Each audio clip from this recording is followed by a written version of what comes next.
Get her fired up. February 9th. Good. All right. Need one of those director things. Ready, action. There we go. So February 9th, let's call this a regular meeting of the Board of Supervisors to order. Mr. Grandier. Keisha Johnner. Here. Mark Ramey. Here. Steve McCombs. Here. Good. Would entertain a motion to approve this morning's agenda. Make motion we approve today's agenda. Second. McCombs. Aye. Ramey. Aye. Johnner. Aye. Jake, any communications received by your office? No, sir. Thank you. Public comments. This is the portion of our agenda where the public can speak on items not listed on this morning's agenda. The board cannot act on those items, but they could be topics for future Board of Supervisor meetings. Are there any public comments? Folks in the room, folks on Zoom?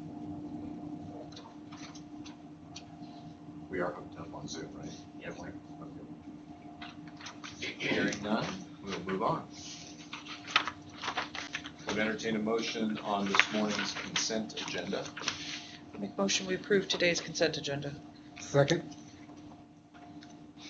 Ramey. Aye. Johnner. Aye. McCombs. Aye. Very good. On to our business items. We've got a request from the Marion County Librarians. Ladies, welcome this morning. Thank you. Glad you could make it. Yeah, thanks for having us. And thanks for coming out when it's 86 below zero. All right. It's terrible. I'm close. I know I'm close. So, yes, please, if you could identify yourselves. We have Zoom stuff, and we just want to make sure everybody knows who's talking, so. Absolutely. Yeah, thanks for the opportunity to present this morning. My name is Mara Strickler. I'm the director of the Pella Public Library. I've been there for about 1.5 years now. And I'm Rosalyn Thompson at the Knoxville Public Library. Okay. And the rest of them couldn't make it, sorry about that. That's all right. Glad you're here this morning. Thank you, ladies. Please. Yes, so we wanted to be able to take the opportunity today to give you a bit of an update on the circumstances of the Marion County Libraries over the past year, and to share with you some of the ways that we have managed the past year and the upheaval that everyone has experienced, including local public libraries. So if you can advance the slide. It is the mission of each of our libraries to provide library services to the residents of Marion County. And this year that remained a priority for each of the local libraries here. And this past year has been full of tremendous unexpected changes. And along with that has come many successes and challenges. And we wanted to be able to share a few highlights of the past year from each library with you today. If you can move on to the next slide, thank you. So this is just a brief snapshot of the circulation to rural residents throughout the Marion County libraries.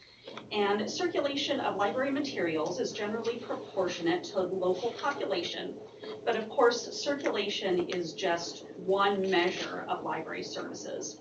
There's also use of technology, including our wireless systems, our public computers, and mobile hotspots, which Pella and Knoxville both introduced in the past year. And we've seen really great usage of those resources, particularly by rural residents who may not have the greatest internet connections at home right now. And so the mobile hotspots, especially for families who are doing school from home or working from home, has been a real benefit. We've also worked really hard to modify our programs so that they can be safe and accessible to all, including rural residents of Marion County. And so, for example, we've transitioned to a lot of Zoom programming and online programming, as well as what we're calling take and make programs, where people can visit the library, pick up a craft bag or a resource and be able to take that home and share and enjoy with their families, even if they can't come to a library for a program. And we've seen real success with that as well. Next is a snapshot of the county funding. And again, that is generally proportionate to population. And currently funding is distributed by circulation to residents of rural Marion County, in addition to a $4,000 base amount. County funding is an integral part to the successful operation of the Marion County Libraries. And so we're really appreciative of the contribution from the county and the impact that it has on our services. And next, just a few highlights from each individual library. First up is the Bussey Community Library. Sorry, I have only been in Marion County for a little over a year. And that director, Susan Bacon, she shared that we are planning for a bright 2021. We want the public to know that we can, that we are up and running and plan on giving them the services they depend upon from us. Those services include books to read, movies to watch, as well as computers, copy services, and free Wi-Fi.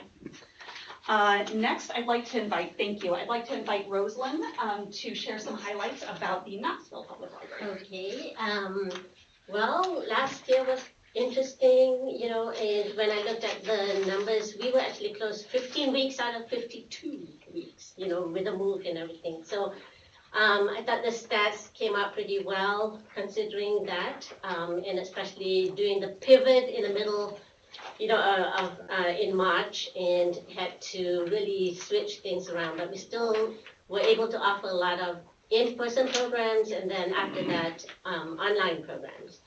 And our online resources are still very well used. And like Mara said, we did, you know, the craft, make and take, curbside delivery services and so on. Looking forward, we're not sure what it looks like, but you know, we know that our success depends not just on the physical items that we check out, but also the different resources that we provide to the people. So like Mara said, the hotspots have been very popular, and that's something we found that was needed because there were people doing homework at home and couldn't, you know, didn't have internet or slow internet or whatever. So looking forward, we still plan on next year being just a revamping of our services, but still trying to provide all the services that we can to local as well as rural residents. So thank you. And thank you as well. And next, Lori from the Melcher Dallas Public Library. She commented that this was quite a year, and community members depend on our services, and with your help, we provide the best possible services we can, and thank you for your support. And then a few highlights from the Pella Public Library. This past year, we introduced a curbside pickup service in May, and we continue to offer that, and we plan to indefinitely. We feel like it's a really important service to offer to people who are immunocompromised, as well as on days like today, when getting all the kids out of the vehicle to go into the library to pick up a book can be challenging. And because we want to make sure that people can access library resources in as safe a way as possible to maintain their health. We also added on a tween area to the library, specifically for kids in the 12, 13, 14 range. And we did that because we know it's important. Excuse me, I'll take my mask off so you can hear me better. We do that because we know it's important for youth to feel like they have a place at the library, and for parents and guardians to feel confident that the library is a safe space for them. As I mentioned before, we also added on virtual and independent programming. The picture you see here is from a story walk that was a partnership with the Pella Community Services, and was done at a local park in Pella this summer. And you can see some local little ones enjoying that independent program. We also recently received funding from the Pella Community Foundation to do a series of mobile story walks, and we actually launched that in December. So what those are stations throughout a park that have pages from a storybook, and each one has a QR code that you can scan to listen to the youth services librarian reading the book. And so it's something that family can enjoy, where parents can read the book to their child, or kids can have some independence and use that QR code to hear the book read to them. And so we're really excited to offer that. And this, of course, is in addition to all of the online programming that we're doing, like Moving Book Club online, and Storytime online, and all of the Take and Make craft projects that we're doing. And then finally, even in this past year, we had over 89,500 visits to the library. So that speaks to the volume that the local libraries are used, even in a year like this past year that has seen so many changes. And then finally, a few highlights from the Webb Shadle Memorial Library. They also did a book walk this past year. They did a children's story time and grab and go bags. They introduced a community garden, and they held a summer reading program for all ages. And that's just a few of the 72 events that took place at the Webb Shadle Memorial Library this past year. I should also highlight that they recently completed fundraising to make some improvements to their library building, specifically for carpeting. So it's really great that they have the support of their local community with fundraising and making those improvements to the building right now as well. And then finally, we just want to say a big thank you for your ongoing support and for supporting the needs of youth and families. As I said before, county funding is an integral part of the successful operations of all of our local libraries, and they're very much relied upon by the rural residents of Marion County.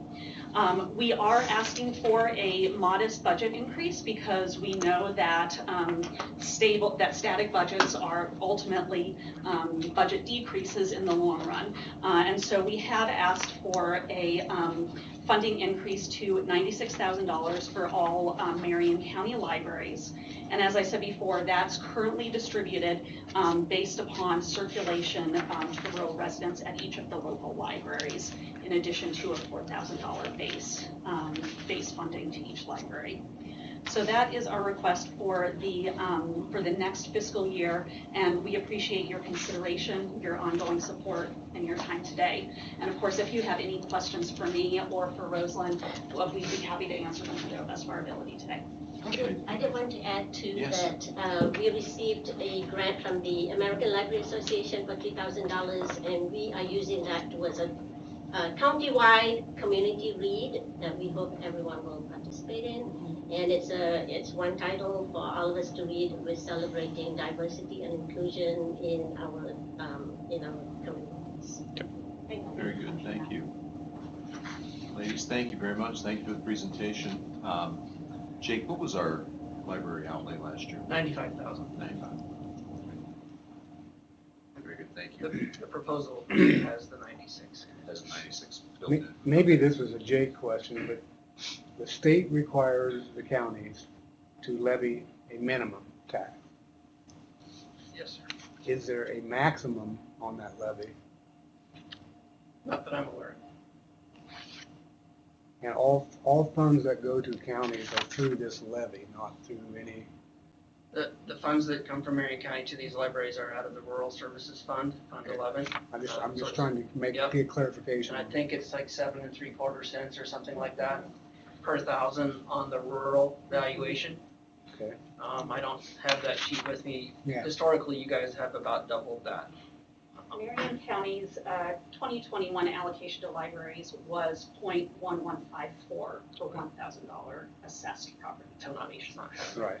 The minimum is 0.0675. 0.06. 675 something. Yeah, And the state average is .15 for rural residents. right. So we're just not shy of double. I have a couple questions. Keisha? So the mobile hotspots, was that just a grant given to you guys, or is that something you guys, and how do you go about, checking those out? Yeah, could you? Yeah, we check them out for 2 weeks. They can be renewed if necessary, but pretty slick. It works pretty slick. We get them from U.S. Cellulars where we are getting ours, and then people just check them out on the library card, and then they can renew them if they want to. But Do you they have have how many been- do you guys generally have? We have 6 at this point, and we usually have a waiting list Okay, of people wanting to use them. And we actually had to find the funds to actually pay for the ongoing monthly fee. And right now, it's a little hard for us to do it. We've been able to do that, but So, okay. it has been an unexpected expense for us. and how many does Pella have then? Pella, we currently have 4. And similar to Roseland, we made it a priority to find funding in the operating budget because we saw the local demand beginning just about a year ago for that resource.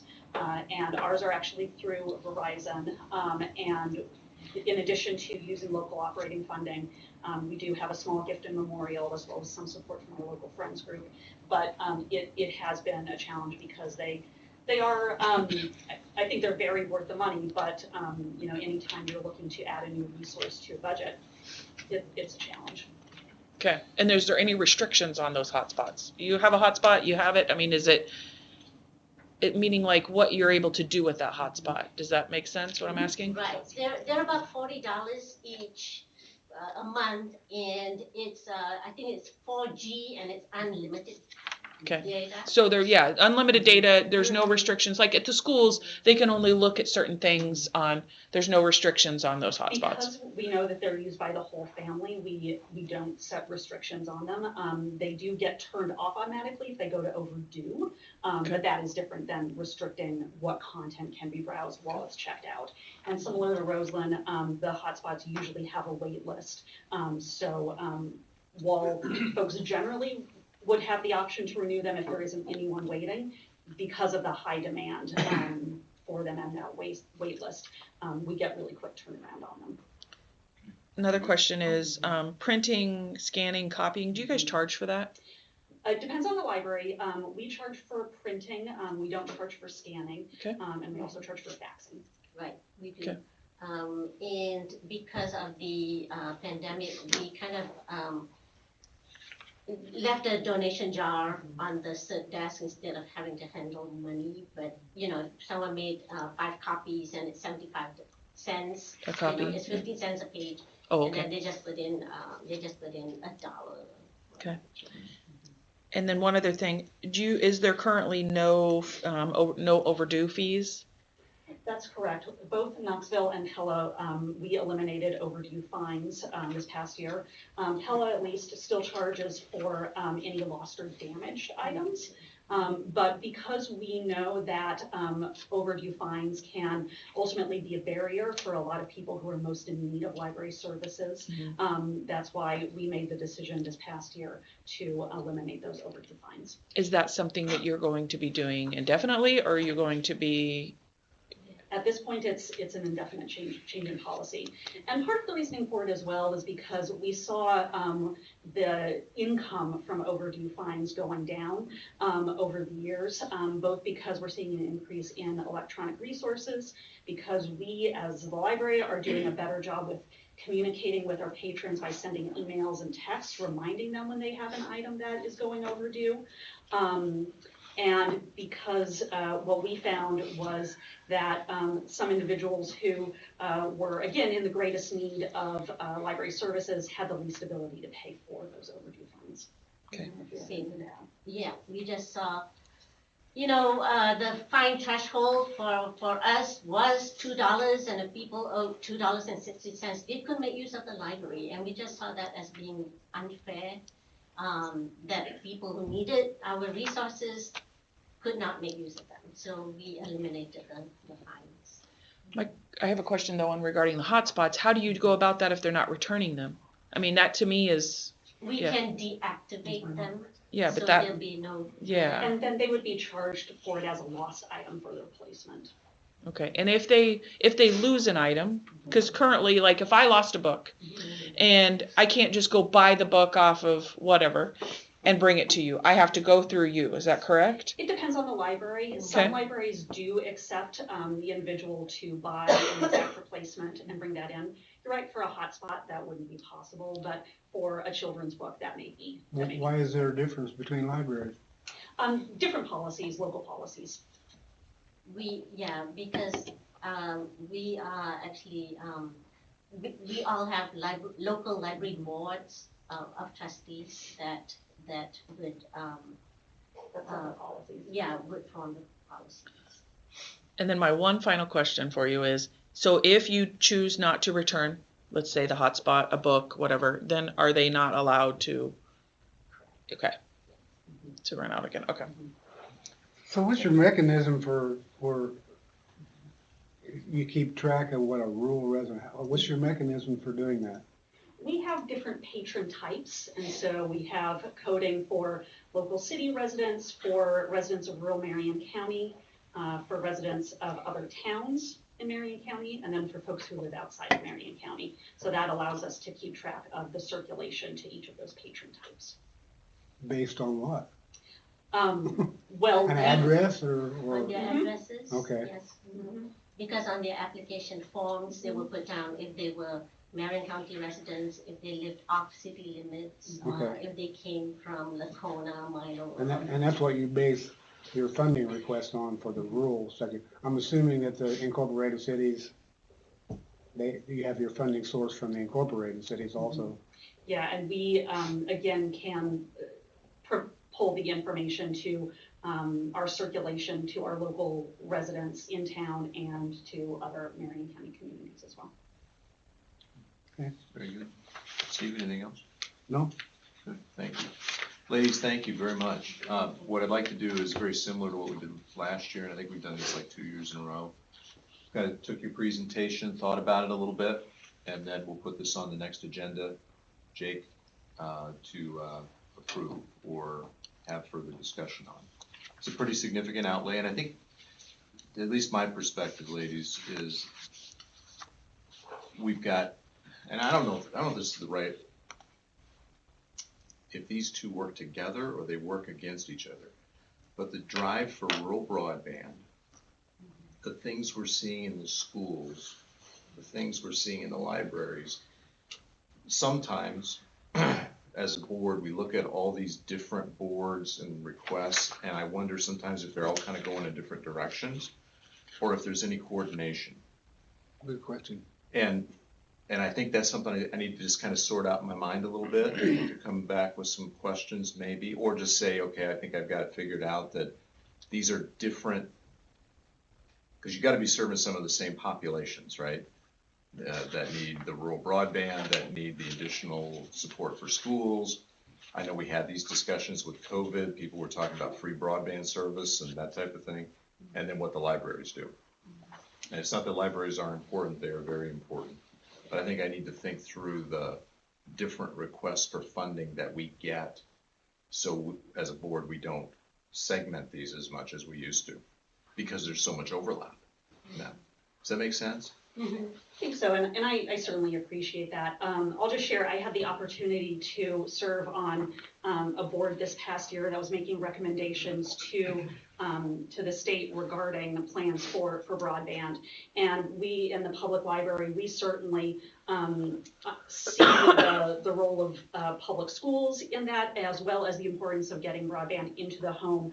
But we also know that is a very time-consuming project, and that public libraries are meeting the needs of local community members here and now, and that regardless of what happens down the road with broadband into homes and initiatives from public schools, that there still is an important role for public libraries to play in the community. Yeah, very good.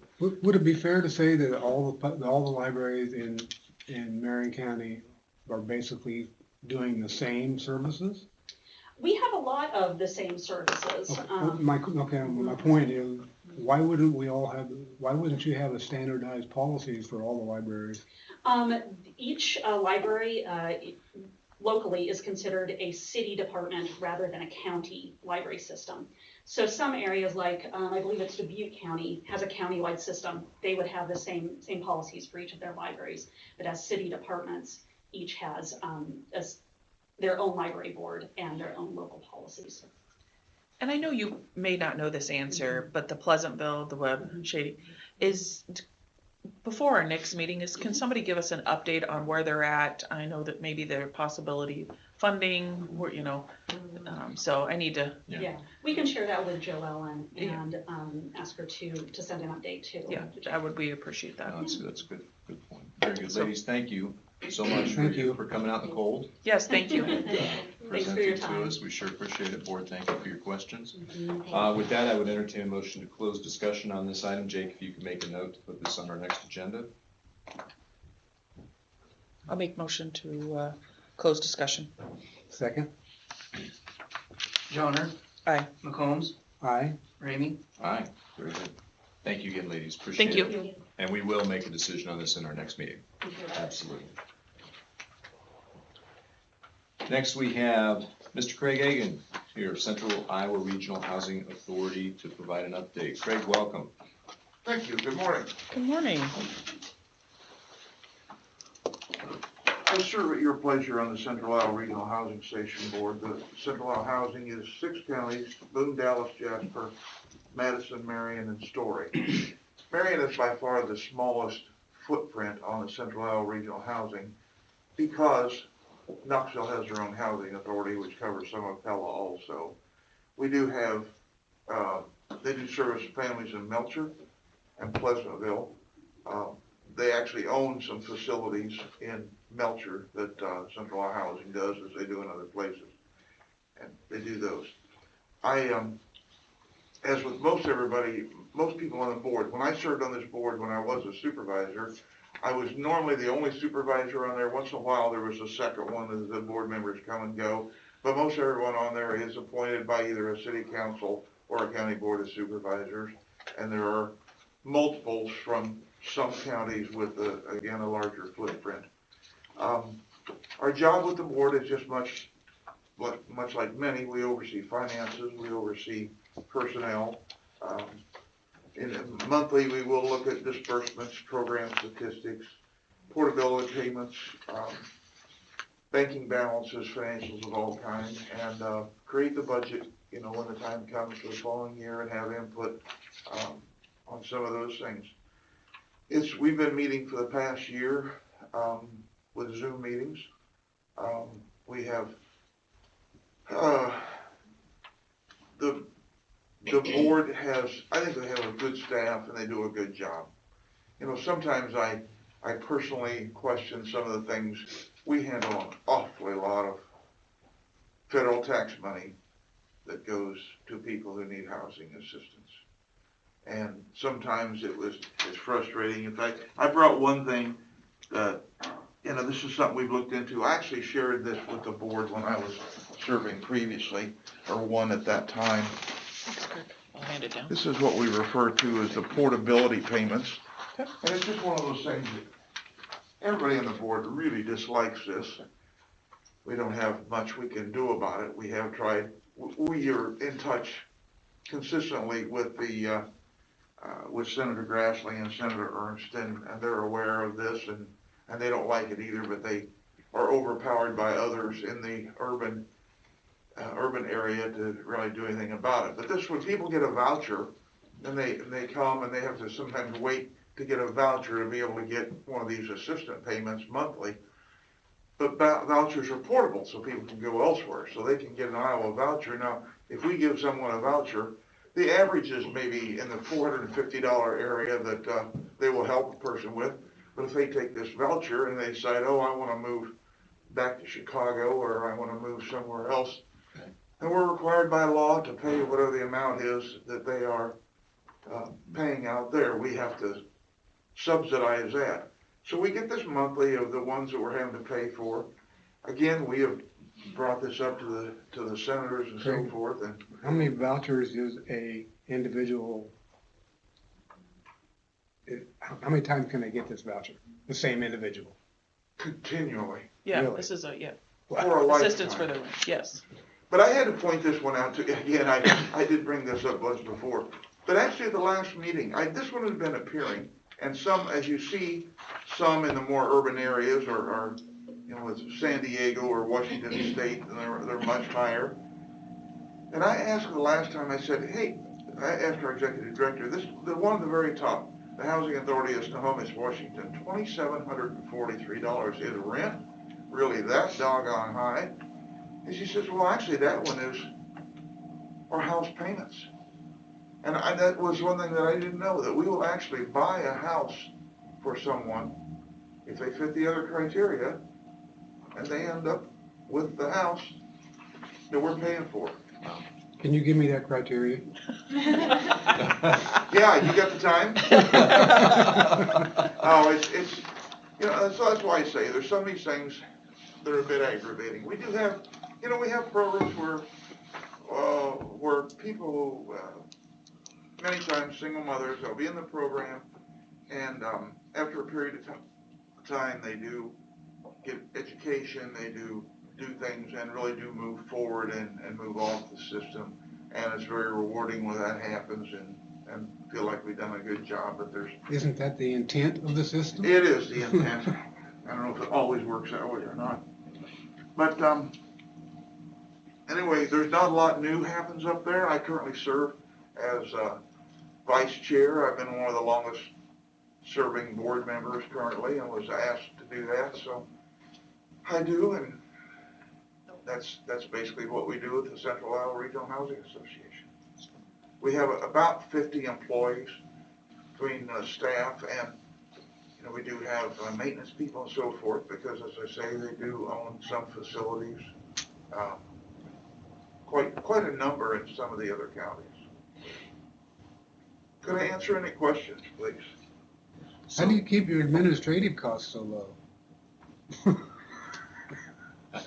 You say that with a smile, Steve. Yeah. I mean, I think that when you things look are- at these numbers, I mean, usually when you get into programs like this, it's the other way around. So Craig, so that I can understand it better, so if somebody lives in Cook, Illinois, and they want to transfer here, those dollars would follow them, or vice versa? Do I get that right? Yeah, or vice versa. Right, okay. But I think we're actually taking advantage of this somewhat, Keisha, that people will come from a more urban area, establish residency in Iowa, which takes very little to do that. Sometimes depends on how long the waiting lists are currently. Sometimes it may have to be on a waiting list for a year or more. So they get to a point where they receive a voucher. And again, the average cost in Iowa is about $450 or something. But if they decide to go somewhere else or move back to where they came from before, they can take this voucher and go there and get housing. And we are required by the federal law to pay for their housing when they go back there.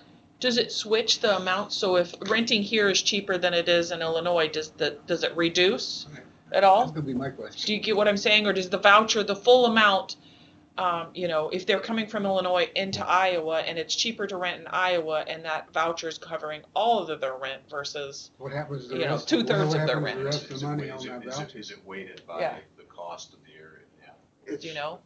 It is what the cost of the area is. If they're in Iowa, then we subsidize full amount. But if they move to Snohomish, Washington, It could actually go the other way, where you go from a low-cost area to a high-cost Yeah. area, and your costs would go up, where if you come from a high-cost area to a low-cost area, that voucher cost would reduce based on that area. Is that fair, Greg? Yeah. If they go, we don't just continue to subsidize a $450 amount and they have to pick up the rest of it. No, we pick up Yeah. whatever it is. And Yeah, but you know, the Housing Authority of Snohomish, Washington is tickled to death that Yep. Iowa's willing to pick up $2,700. Yeah. So to try to get legislators Right. from across the country to agree to make a change for that, This is, we're normally on the bad side of it. yeah, and Craig, from a funding standpoint, this is federal dollars, correct? It's all federal dollars. All federal dollars. So, as we've talked about before, these agencies become pass-throughs. Your job on the board is qualifications, correct? Yeah. And making sure that the money is distributed according to need, based on those requirements, and then to ensure that those funds are being used to support housing, right? Correct. So there's a compliance aspect to it as well. But it's the funding is a pass-through from the feds. Yep. so that it gets to these individuals. That's the high level. I'm probably way oversimplifying, Craig. You've been doing this a lot longer and know it more detailed than I do. So the only people that are eligible for these funds are people that are moving from a different area into Iowa? Well, I'm just pointing out one This part. is just I mean, examples. the portability aspect of it. Okay. But, Yeah. otherwise, basically it is anyone. Okay. I mean, I think we saw an influx of people from out of state when some of the new, lower rent housing was built in Knoxville and in Pella. Saw more people come in and I think the word is out there sometimes about, what might be available somewhere else. It's a new facility, it's new buildings, yeah, Well, yep. so Craig, I mean, I think for what we're talking about, so we understand it. The qualifications to secure funding, there's an income requirement, probably that's one, or if you're on some type of federal assistance. A disability type sort, I know of some So people there'd be that are. some type of federally mandated or federally recognized qualification there. And then how long does funding go? Maybe Steve asked this and I missed that, but how long will we fund a property? Is there like unemployment, does it run out after a certain period of time? How long does that go? No. It just is perpetuity for They as have long to as they keep meet, up their as long as they building. meet those requirements. As long as they meet those requirements. If they don't, somehow raise their own income or whatever. Okay, As long as they're in that situation, it can go perpetuity, as you say. right, okay, very good. And again, some of those things are frustrating to me personally, but what I do on the board is we look at things monthly, we make sure our staff is paid correctly and reasonably, and that the money that comes in is going back out. And there's a lot of needy people that get good support here, and I'm sure there's some that we might judge differently if we Right. had all those things. Knew their story, yep. Very good. Craig, I thank you. Yes. I appreciate it. Thank you for your willingness to be a representative. So I'm very Yes. appreciative of that. Okay, not a problem. So- I'm willing to serve. So I want to briefly say a couple of things while I have I'm able to talk with you. One is I want to thank you for the grant that was done for the second time I'm currently chair of the Marion County Historical Society, and that, when it came that our insurance was no longer a part of the county insurance for the buildings out there, and we asked, it's very, very helpful. Our insurance bill was about $4,800, and the $1,750, I believe it was, that grant that you allowed for that takes a good chunk of that off there. And it really repaid it. It is an example, and I bring this up and said our board, we have to keep good insurance on because we're only one bad storm away from all that beautiful village being gone. Mm-hmm. Now we have what I consider an endowment. We have an Edward Jones fund that we keep as a backup, and that's in the area of $75,000. And we're happy to have that, but again, we have no other, it's just whatever fundraising we do, whatever memorials we may gain from somewhere, to keep things. And we have about a $20,000 annual, without severe things, annual upkeep budget for those buildings and so forth. We had, during the wind last summer, the derecho, as they referred to it, we had some damage. And thought it was just going to be a matter of patching, a small amount of shingle patching on some buildings. But I said, no, let's call in the adjusters and check. And we actually put new roofs. We're going to do it on 3 buildings. We have 2 of them done. And we had to add out of our money. It's going to cost us $15,000, $20,000, but we got 3 new roofs done and really saved a lot by having the good insurance in place. So thank you again for that. And we try to, the volunteers work hard to have a nice village out there to remember the history of Marion County. The other thing I just want to comment too, I've been in the courthouse a couple of times. Wow, it looks great. Thank you all for what you did. I think you did a wonderful job of maintaining the integrity of that beautiful building, and looks very workable to me, and thanks so much for your decisions there. Thank you, Craig. Appreciate it. Definitely appreciate it. Appreciate it. Thank you. Any other discussion on this item? Nope. Steve? Nope. All right, very good. Would entertain a motion to close discussion. Motion we close discussion. Second? McCombs, Aye. Ramey, Aye. Johnner. Aye. Very good. Next, we have a special event application, Knoxville Farmers Market. Chris? Yeah, I know you're standing in this morning. this is a really easy one for me. So last year, as you know, we approved the special event applications for Judy and the Knoxville Farmers Market. They were a joy to have use public space. I complimented her many times that when they were done and cleaned up for the day, you wouldn't even know they were there. Good. So very easy to get along with, always took care of the grounds very well, not demanding in any sense whatsoever. And the few times that I stopped over and frequented it, in the event that we had last year, which was kind of a dumpster fire, they had people there. So I am 100% in favor of them using the space. We did extend, if you notice, it was just west side last year. I closed off the south side due to the new water main coming over for our sprinkler system. But we are gonna extend that around the corner if you look at your map. Yep. So think southwest corner, about up to middle, on the south side. So I have no problems with that space being used. The city has already approved that, the way I understand it. So the only question up in the air, and Judy and I had a conversation on the phone, public restrooms. So I've got no objection to them utilizing the restrooms at the courthouse with regards to only the Knoxville Farmers Market and basically your vendors. I really don't want to open up to the public because we're really not set up to have people with disabilities use those restrooms. Okay. As we're all aware, it's steps on the outside. Right. We'd have to open up the entire courthouse, which that means we're gonna have to have somebody there on Saturdays all day, or at least during the period there. And currently, the boundary per se of each restroom door going into the main rotunda area, I'm really not fit. I don't like those. They're pretty easy to manipulate and get through.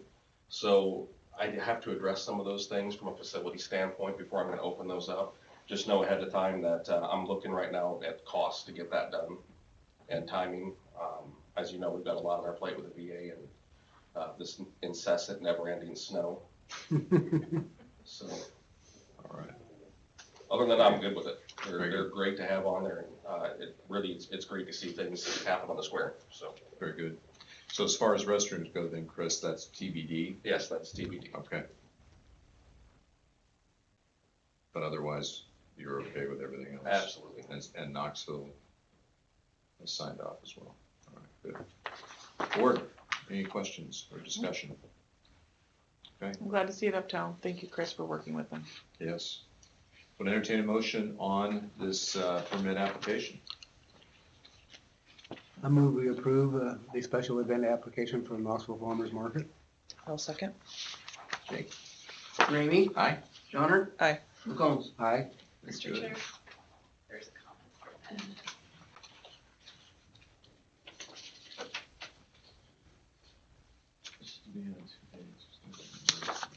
It's 2 different days. It's Tuesdays and Saturdays. Tuesdays, Saturdays, I guess we can respond.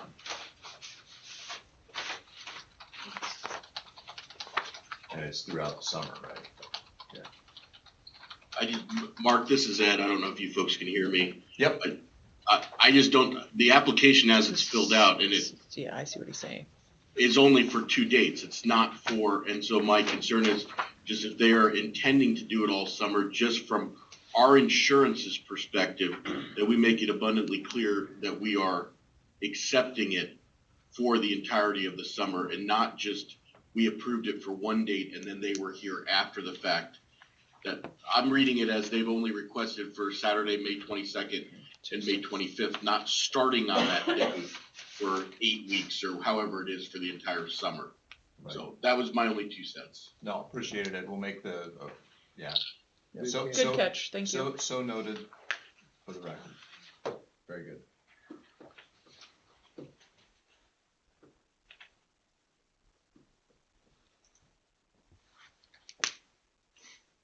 No, we're good.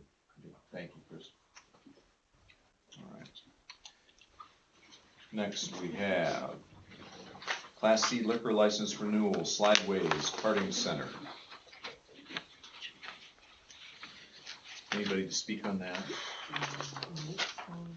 I don't know if anybody's on for that or I not. mean, I'm Probably looking, not. This is I don't see. We multiple. had an email, I think Jason didn't have a problem with Yeah, it. Jason. I saw Jason's email, I thought, Jason I is thought he on. was okay. Is Jason on? Yep, I have no issues with it. They've been good to work with in the past and actually have even requested extra patrols. So no concerns. Very good, thank you, Sheriff. Board, any questions? No, I don't. Very good, I would entertain a motion on this application. Make motion we approve the Class C liquor license for Slideways Karting Center. Second. Jake? Johnner, Aye. McCombs, Aye. Ramey, Aye. Very good, we are declare this public hearing open to amend the Marion County land use map, agricultural to light industrial. Correct. Yep. Missy, there you are. So, if you can go to the map, this is an area, it's about a 40-acre tract. As you can see, currently the land use map where New Alliance FS is at is already industrial.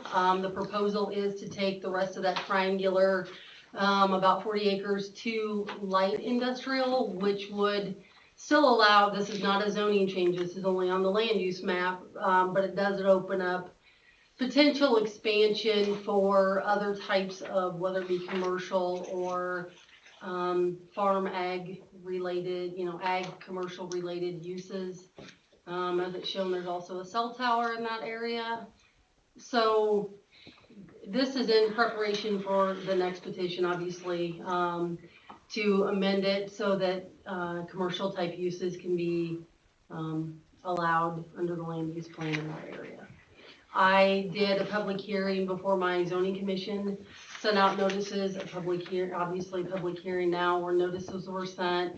There was no response to any of those notices sent. Like I said, it's not going to affect how it's being used, other than it would then allow for the rezoning petition. But all but where New Alliance is at and where Mr. Peterson owns is currently farm ground and will continue to be farm ground.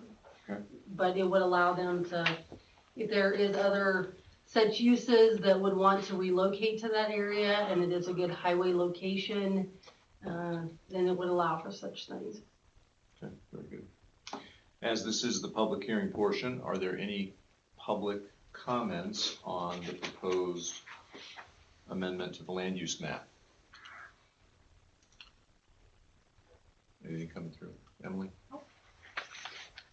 Okay. Hearing none, would entertain a motion to close the public hearing. Make motion we close the public hearing. Second. McCombs, Aye. Ramey, Aye. Johnner, Aye. Very good. We are back in regular session. We have a discussion and action item regarding the previous discussion to amend the land use map. So is there any discussion, board?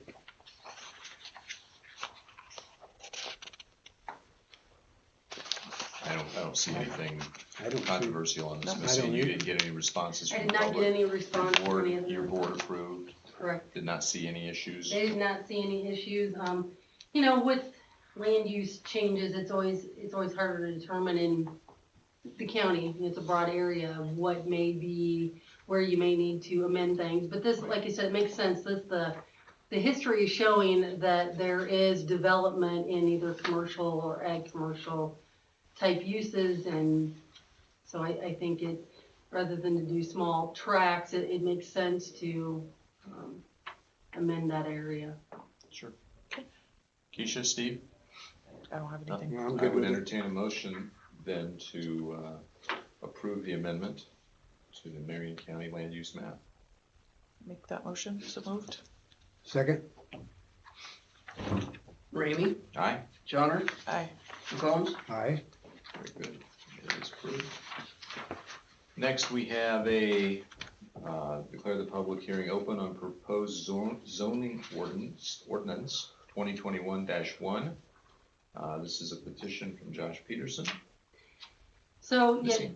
Josh has in April 18, 2018, the zoning commission approved from A1 to commercial ag, and then on April 24th, the board of supervisors approved from an ag to commercial ag.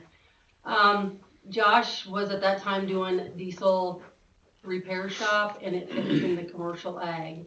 He has since then, spent a significant amount of money putting up some very nice buildings. He's got a couple employees, and they're now looking to expand into doing some rebuilds and sales of trucks, diesel trucks. And to allow for sales of diesel trucks, it then needs to go to C2 highway commercial. There's no proposed change to the site plan. He's not proposing to add any buildings. He added, the first building was in 2018, 2019. He added the second building, which he does use some himself, but also rents out some space. This is a 7-acre tract. Again, he meets all the minimum standards as far as the site plan to go to C2. There was no comments or anything from any of the neighbors that were notified. And yeah, I have no concerns. He's done a great job, and he's definitely added to the tax base down there, so. Okay, very good. This is the public hearing portion. Are there any public comments on the proposed change, zoning ordinance 2021-1, commercial ag to C2, highway commercial? Any public comments? No. Anything up there, Emily? No. Nope. Very good. And none here as well. I entertain a motion to close the public hearing. Make motion to close the public hearing. Second? Johnner, Aye. McCombs, Aye. Ramey, Aye. Very good. Back in regular session now. Item number 8 is to approve the first reading of the proposed ordinance change just discussed, 2021-1. Is there a motion? Make motion we approve Marion County Ordinance 2021-1. Second? McCombs, Aye. Ramey, Aye. Johnner, Aye. Very good. Item 9 is the same topic, is to waive the second and third reading of ordinance 2021-1 and approve put it up for final approval and amend the zoning map. I move we waive the second and third reading of ordinance 2021-1 and approve the final approval for the zoning map. Second. Ramey, Aye. Johnner, Aye. McCombs. Aye. Thank you. Thank you, Missy. Thank you. Next, we have resolution 2021-18. It's to cancel Marion County warrants issued prior to June 30, 2019. So we've got some liabilities out there. Michaela wants to take off the books. I do. Yep, this is kind of a housekeeping item after our independent auditors leave every year, that we do some cleanup. Actually, I'm very impressed this year. We have very little to write off. There's one large check listed in there. It was actually a check that was paid with a subsequent Visa payment, and we had just never put a stop payment on the original check and written it off that way. Okay. So now we're just gonna get it off the books, but that invoice was actually paid. So really, once you take that amount out, we're really only writing off about $168.26. Oh, okay. Okay, very good. So I'm very pleased with that. Yeah, absolutely. Board, any discussion, any questions for Michaela? Hearing none, I would entertain a motion to approve this resolution. So moved. Second? Oh, sorry, resolution, I should say, 2021-18. Johnner, Aye. McCombs, Aye. Ramey, Aye. Very good. Another housekeeping item, I assume, Michaela, is 2021-19 is to cancel outstanding checks. Correct. The last item was on the auditor side, that's Yep. on the expense, the warrant side. These are actually checks that we write out of the treasurer's account. Typically, these are motor vehicle refunds. Okay. Dealer sends in paperwork, they send in the check $10 long, we refunded that to the customer, they never cash the check. So, basically, same thing, just so we can get those checks that have never been cleared off the bank again, really a fairly low amount. Yep. This time, about half of what we wrote off last year. So as we continue to work to keep those bank accounts cleaned and follow up and, all of the kind of expanded accounting processes that we've put in place over the last year or so, I hope that trend will continue. Can I ask you something? So if by chance they were to cash one of these checks, does it go through or does it? We have had that happen. Okay. So then we just reverse what we did. Okay, so I was gonna ask, okay, so if it's found, okay. All right. Question, Steve? Any for Michaela? No? All right. With that, I would entertain a motion approving this resolution. Make motion we approve resolution 2020-19. Second? McCombs, Aye. Ramey, Aye. Johnner, Aye. All right. Michaela, again, we've got the 2020-2021 semi-annual treasurer's report, receive and file. Anything we need to be aware of? Not really on this one. This is technically not a report that I use to balance to, because we do that on a daily and monthly basis with the reports that we produce at that time. I'm required by Iowa code to present this to the board. The report that I use to reconcile to will be the annual report that we produce in July. Right. So. Board, any questions on this report? No. Thank you. Would entertain a motion to receive and file this report. Make motion we receive and file. Second? Ramey, Aye. Johnner, Aye. McCombs, Aye. Good. Thank you, Michaela.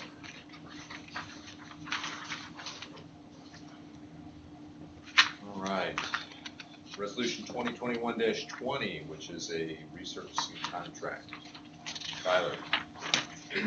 So surprisingly, we had 4 bidders on this project. And for the first time since I've been county engineer, we have a new low bidder other than Norris Asphalt Paving. So OMG is the primary owner, but Des Moines Asphalt and Paving is the company I'm familiar with. I have worked with them in the past at my previous employer. No issues there. We did get 4 bids, all were below our engineer's estimate. If you remember, this bid letting was delayed 6 months.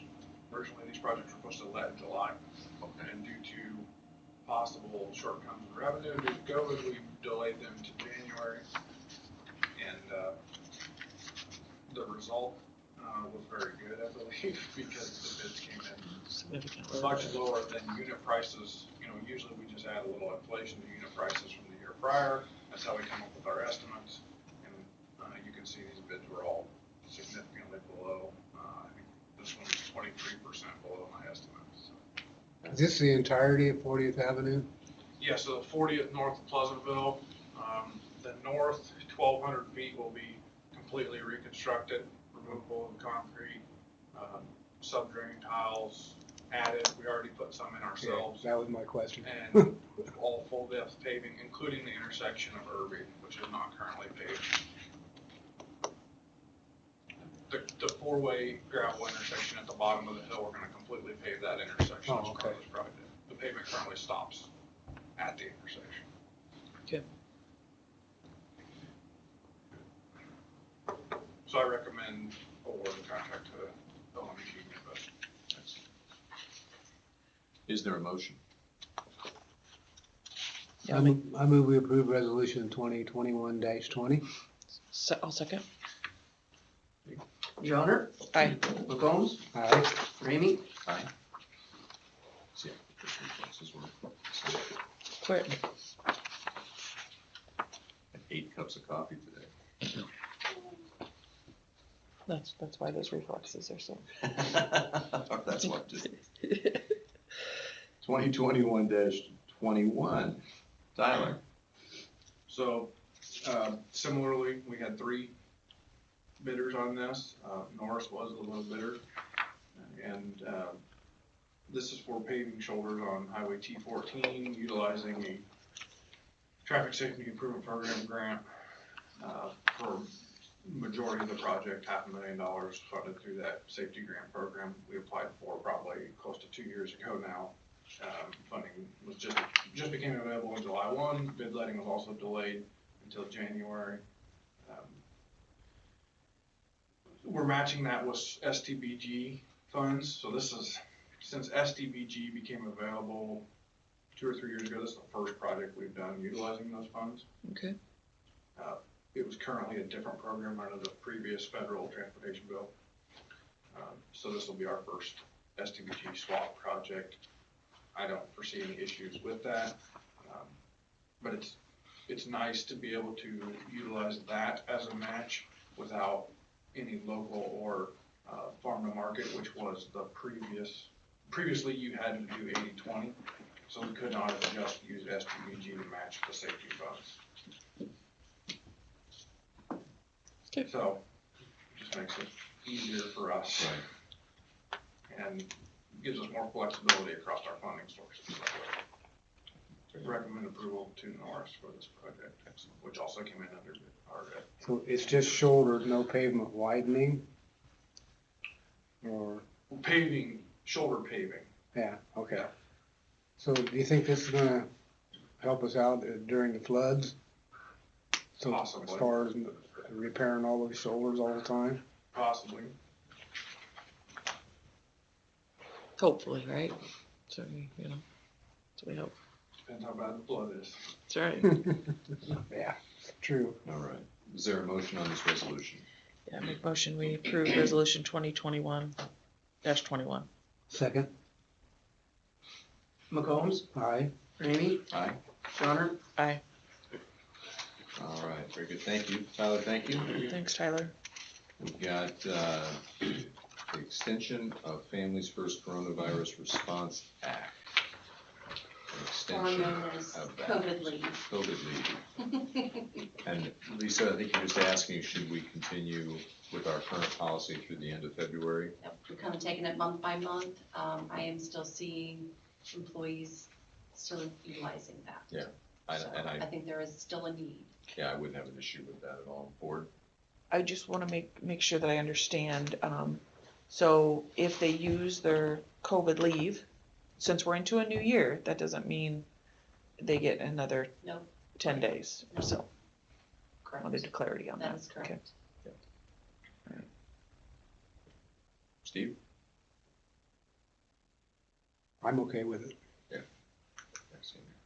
With that, I would entertain a motion to extend our leave policy, coronavirus leave policy through February 28th, 2021, subject to review. So moved. Second? Ramey, Aye. Johnner, Aye. McCombs, Aye. All right, very good.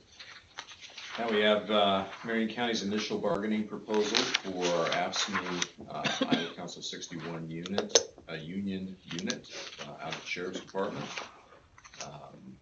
You have a copy of it here in your packet. Lisa provided. Lisa, we just need to do what with this? This is just per chapter 20. Last meeting you received their initial proposal. Now it's your turn to respond to that initial proposal. You had 14 days to do that. You have to do it in an open meeting. So now this is your formal presentation to the union. So we need to go through this and then just say a motion that we're approving this as our formal proposal to the union. Yes. Very good, okay. So if you look through this, we've got Article 6, no change to current contract. We've got some reduced comp time accumulation and carryover by 50%. Is that a change, Lisa, or is that current contract? That was a counter to their request. So, sorry. So I want to make sure I understand what I'm Yeah, doing here. yeah. So we're proposing no change.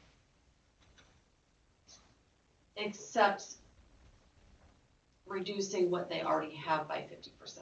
Okay, so our proposal, that's what I want to make sure I read this correctly. Yes. You're saying no change to current contract, except you're gonna reduce the time that they can accumulate and carry over by 50%. Got it. Okay, that's what that means. Okay. Second is to delete the current list of holidays and replace with Marion County Sheriff's Office will observe the same holidays as those observed by state of Iowa agencies. So basically conforming their holidays to state holidays. Mhm. Okay. Very good. Vacation, no change. General provisions, no change. Duration, 1 year through June 30, 2022. And salary schedule, we're proposing a wage increase by 1.5%. Correct. And then with the usual caveat, we have the right to add, delete, or modify Mhm. during the course of the bargaining. Mhm. Right? Fair. Okay. Yep. Board discussion?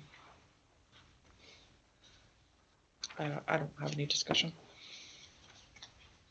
Steve? Yeah, explain to me again, Article 6. We're reducing, So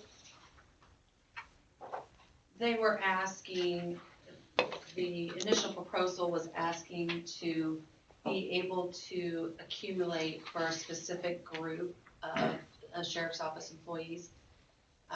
You have the 3 different groups: deputies, jailers, and dispatchers. And they each have different levels that they can accumulate comp time and how much they can carry over to the new fiscal year. So their ask was to increase it.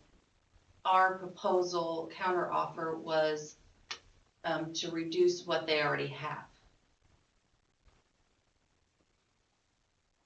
okay, and our proposal is to reduce the ask. Not the ask, No, but what they currently currently have. What have. they currently have by, in terms of Okay. accumulations and carryover. Okay, So it only goes to those 2 things. okay, Accumulation and carryover. okay. Okay. Any other questions or discussion? All right. Very good. If there is no additional discussion, we would recommend or would entertain a motion approving this as our proposal to the bargaining unit. So moved. Second? Johnner, Aye. McCombs, Aye. Ramey, Aye. Thank you, Jake. Declare this public hearing open. FY22 proposed minimum property tax levy. Jake? Yeah, so this satisfies a requirement that's relatively new in the last couple of years. Each board of supervisor around the state, each county and all cities have this requirement now to basically propose a max, a max amount of property tax dollars that you are able to collect in your upcoming budget for the general funds, meaning general supplemental, and the rural fund. This excludes debt service and mental health. So in essence, what you're saying here, and this was based off of the initial proposal from budget, is the county will collect no more tax dollars than this amount. You can, you still have to go through all your normal other budget processes and approve a budget. It just means that your levies or property tax collections cannot be any higher than this. Yep. And this has to be done at a minimum of, I believe it's 10 days or 2 weeks prior to approving your budget, which you guys are not doing that until March 9 is when you're gonna do your proposal budget or your budget adoption at that point, which there will be the further publication notices and public hearing for the actual budget itself. This is just the max property tax notice. Right. And then a subsequent resolution after that. So this is the public hearing portion, and then the resolution would follow. Right. Very good. Thank you. This is the public hearing portion. Are there any comments from the public on this resolution? And again, so people understand that this was a law passed 2 years ago where boards now have to certify that they will collect no more dollars than what they proposed in their budget. Correct. There's a That's on Post to something else. post fencing says, does the public have access to additional information on agenda business item 13, 40th Avenue resurfacing? It's public. What? That doesn't appear to be this topic, that appears Yeah. to be the item number 13. Yeah. And all of our information, they get it from the auditor, correct? Or the Public county work, or the engineer. county engineer, Engineer. right? So the answer is yes.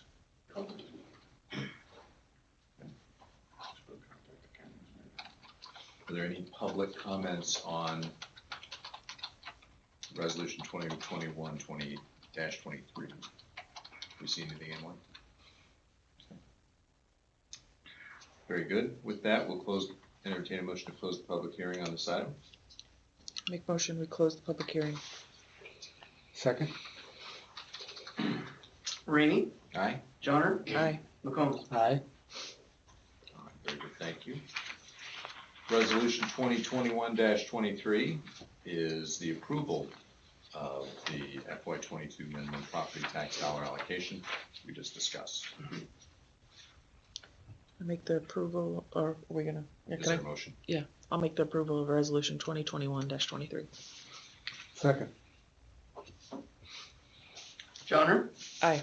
McCombs, Aye. Ramey. Aye. Very good, thank you. Next is Board of Supervisor updates. Mr. McCombs. Well, I have an upcoming landfill meeting tomorrow. Heard a meeting the following week. Other than that, everything was going normal, such as it were. Very good, thank you. Mrs. Johnner? Tomorrow I have Iowa Workforce Development, and that's it for immediate meetings this week. Very good, thank you. Well, it's a quieter week for me. No public health, no mental health. Nothing else I can think of. I know we've got some budget meetings coming up for EMA. That's next week, correct? Yes. 2 weeks. 2 weeks. Yes. So EMA is coming up in 2 weeks to establish that budget along with 911. Yeah, so those things are coming up. And then, of course, the VA project is ongoing. Oh, that reminds me, so probably Thursday or Friday, I will be sending out a proposed schedule to our group, Knoxville, for some upcoming discussion meetings as we start to get into the bidding process, the financials. So Michael Maloney will be talking with him extensively. Jake, you and I will be talking to get that all teed up. So we'll be looking for that as we start to put a calendar together as we get into March to move this project forward. Okay, but that'll probably be Thursday or Friday before I get that put together. Okay. That's it for me. With that, is there a motion to adjourn? Make motion to adjourn. Second? McCombs, Aye. Ramey, Aye. Johnner. Aye. Very good, thank you. We are adjourned. Thank you.